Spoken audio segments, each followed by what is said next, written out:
Alright.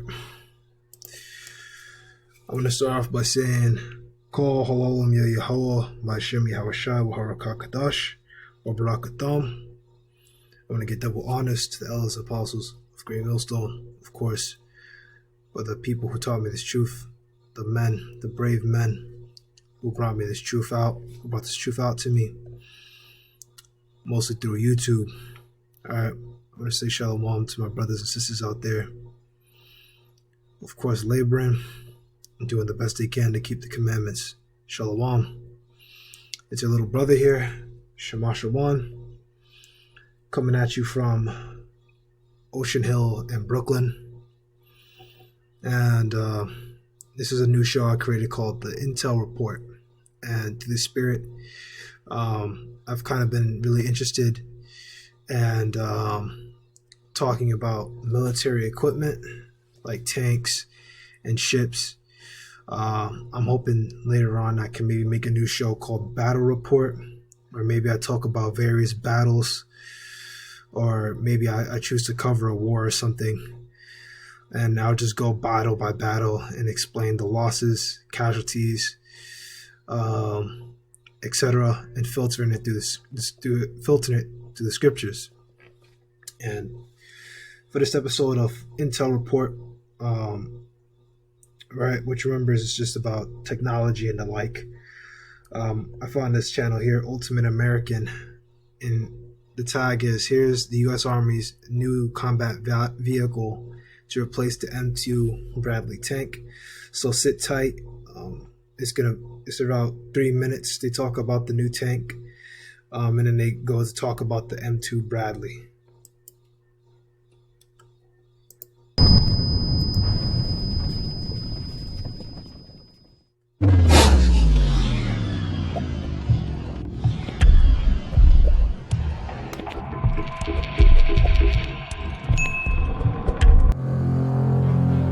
One of these days, the U.S. Army really will replace its M2 Bradley fighting vehicle. Could the umpteenth time be the charm? Raytheon Technologies and American Rheinmetall Vehicles are developing an infantry fighting vehicle that can conduct close combat operations, survive modern threats like anti-tank guided missiles and cyber attacks, and use artificial intelligence to help the crew make split-second decisions. If there's a crew at all, that is, it can also be operated remotely. The vehicle, Rheinmetall's Lynx KF-41 infantry fighting vehicle, will be the foundation for the industry team's proposed design to the U.S. Army for its optionally manned fighting vehicle, which will replace the aging Bradley fleet. The team's design is built on decades of experience in key combat programs and user feedback. It includes a chassis produced by Textron Systems and a next-generation transmission by Allison Transmissions, both made in the U.S. The future battlefield calls for a digitally connected fighting vehicle that can outpace the enemy. Bradley fighting vehicles traditionally have a 3-soldier crew, a commander, gunner, and a driver. The new OMFV will have 2 soldiers and an AI-powered virtual third crew member to help the humans on board think, decide, and act faster. Modern automation will allow a 2-person crew to maneuver across the battlefield and watch for threats. When the system finds a threat, it will classify it and assign it a priority, after which soldiers can decide whether and how to engage. This reduces their cognitive load and number of simultaneous demands. The vehicle will be similar to a sophisticated semi-autonomous car, with computers and algorithms doing lots of analysis, but people making the final decisions. Artificial intelligence is a big leap forward with any fighting vehicle, said Brad Barnard, director of OMFV at Raytheon Missiles and Defense. Not only will AI assume a role, it will increase situational awareness and survivability. The Lynx team is using digital engineering to build detailed, accurate computer models to ensure new capabilities like aided target recognition, or ATR, are compatible with the vehicle. It allows them to connect multiple points of model data into one database, also called a single source of truth. The Army plans to have its Bradley replacement in the field in 2028. Bradley armored... Alright, that's it. Then after that, it starts to talk about the Bradley tank its use in 2000 in the Gulf War, 1990s to 2000s, that kind of time period. So the vehicle that they were talking about, the experimental infantry fighting vehicle, is Rheinmetall's Lynx KF-41.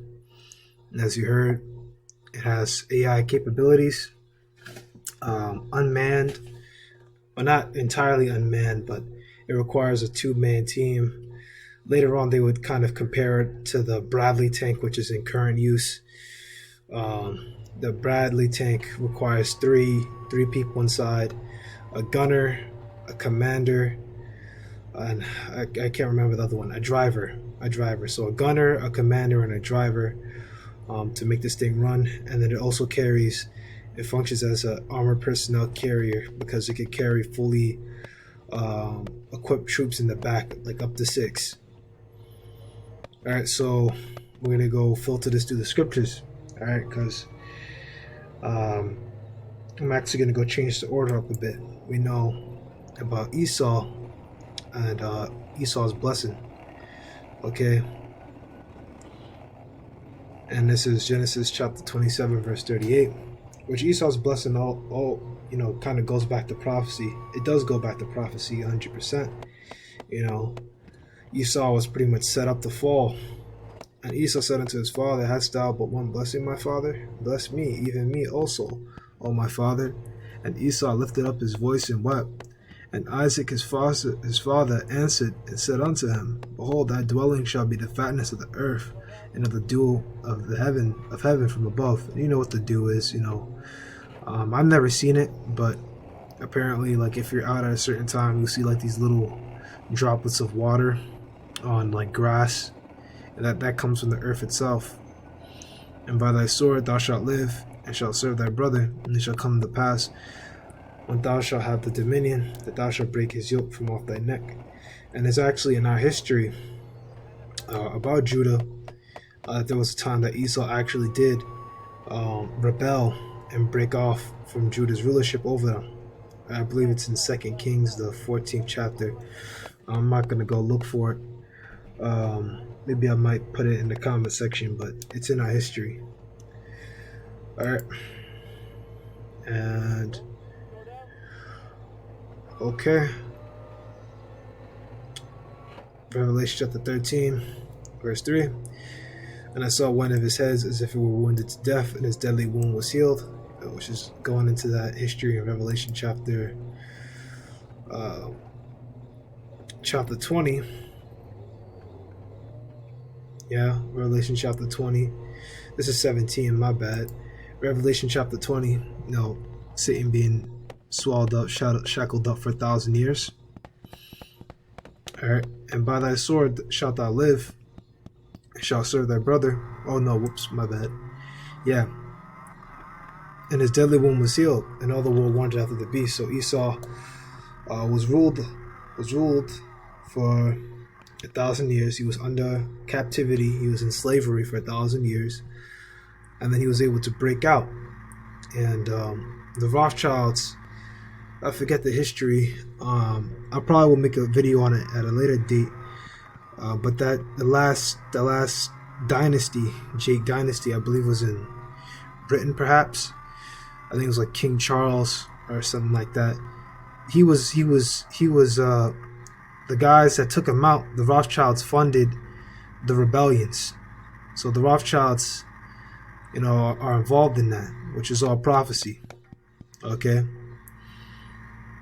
And the world wandered, another one wandered after the beast, and they worshipped the dragon, Rome, which gave power unto the beast, and they worshipped the beast, Sam, who was like unto the beast, who was able to make war with him.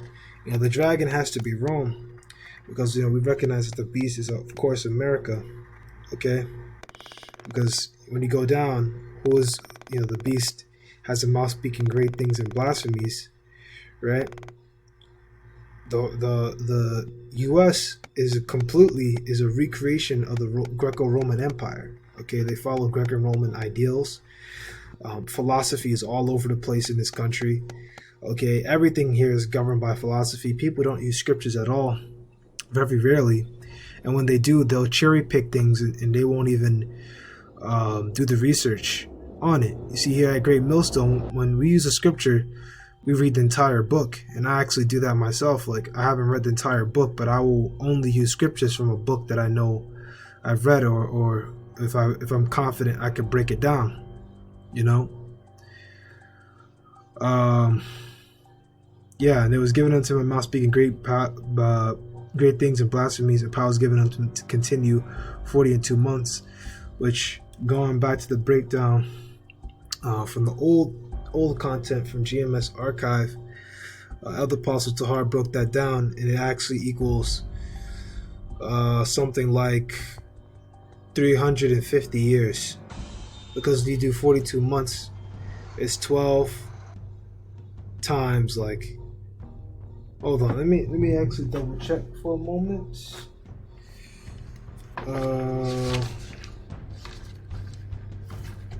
Just give me a second, bear with me. Let me just double check, make sure I got that correct. So this is Revelation chapter 13. Okay. Let's go down to Revelation chapter 13 here in the notes. It's good to be sure. Okay, verse 5.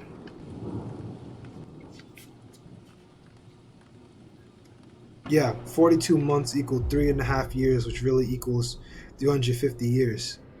Okay, which is going to around, I believe he went into it like 1620. 1620 or 1650 all the way down to like 1970 or around that time. Okay, and other Pastor broke that down, and in 1970, 1969, that was when the Apollo fell. Let's actually make sure we're getting that correct. There's something special about Apollo 11. Yeah, it was around this time period, 1969, and those soldiers coming back, and when they lost, but they didn't really, well, yeah, they did lose. They had to pull out, you know. There's lots of riots in the street because of the Vietnamese War. That was kind of the end for America. You had the hippie movement, okay, a lot of those liberal movements, and it just went downhill from there. A lot of feminist movements grew, and that was kind of the start of the end for Esau. And it really, truly, the downfall started when that gay marriage law was passed in New York. That was really the end. Okay, so we're gonna go here to Revelation chapter 17. This is gonna be the last scripture that I bring out, and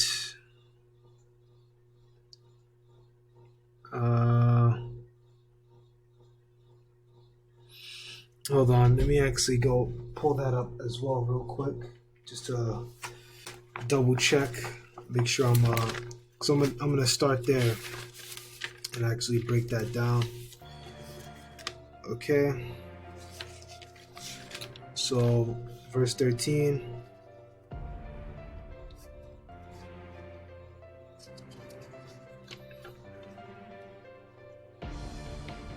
Hold on, Slovakia.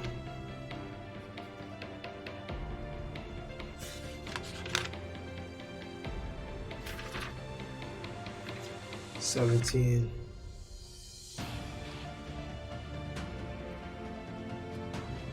And just bear with me a little bit longer. Let's see if we can go pull it up. There was just something in my notes that was special about those unclean spirits.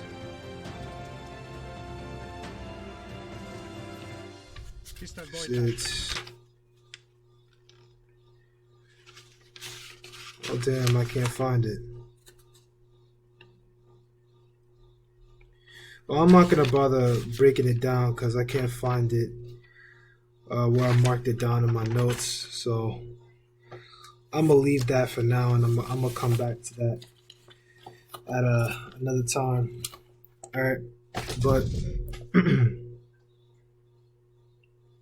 and going back down here, this is obviously Yahushua verse 15, and he gathered them together to a place called in the Hebrew tongue Armageddon, which really means like a hill of Megiddo. Hill is I know I could actually break that one down. Let me go. I know exactly where that one is. 17. Verse 16.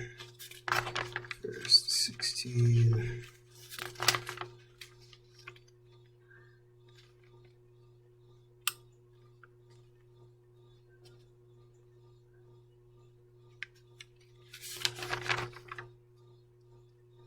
I do not know what is wrong with my notes.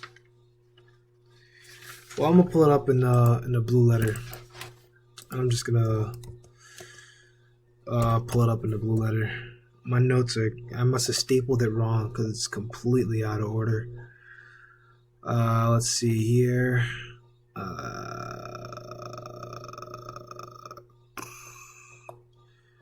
What was it again? Like 13. 12 or 13. Let's see.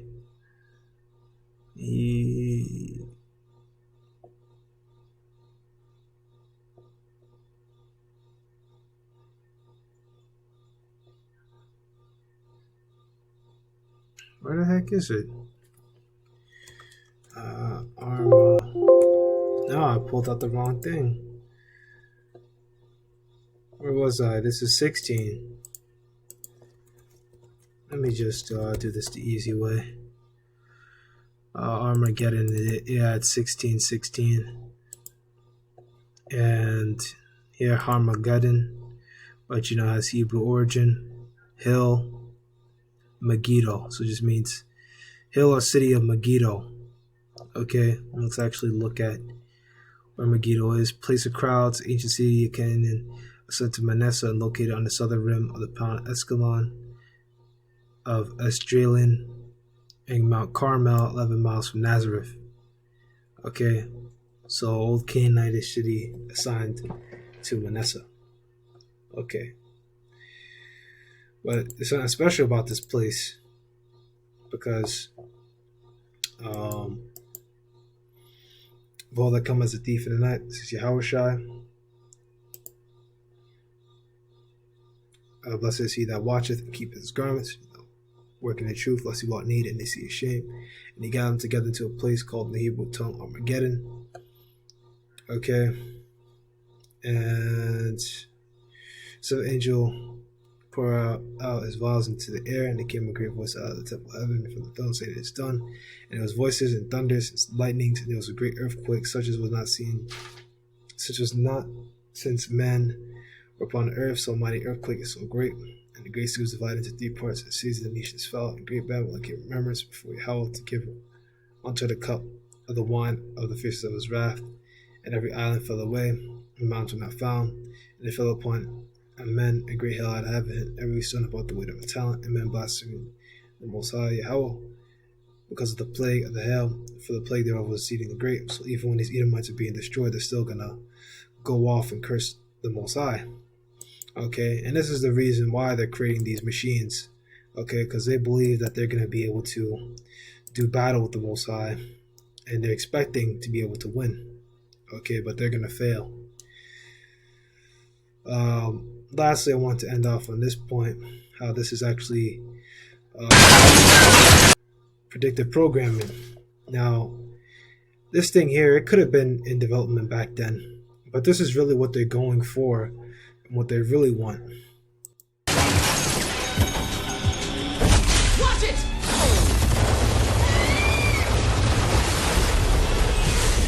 You okay? I'm fine. Alright, see, what those were tanks that are fully unmanned. Like, they have no, like, you heard the little robot have a voice? That thing is completely automated. It has an AI of its own, and it can talk to it. And it takes orders in real time. Okay? That's what Esau really wants. Just a heads up that once it's across, it'll be in a densely urban area. The clock's ticking and we're running out of options here. Alright, well, I'm gonna end that there. You know, this is from Ghost in the Shell. It's a pretty good show. Check it out on your own time. That's all I got. I'm gonna give all praises, honor, and glory to Yahweh by Shimi Hawashai, Warakakadash. That's all I got. Shalom.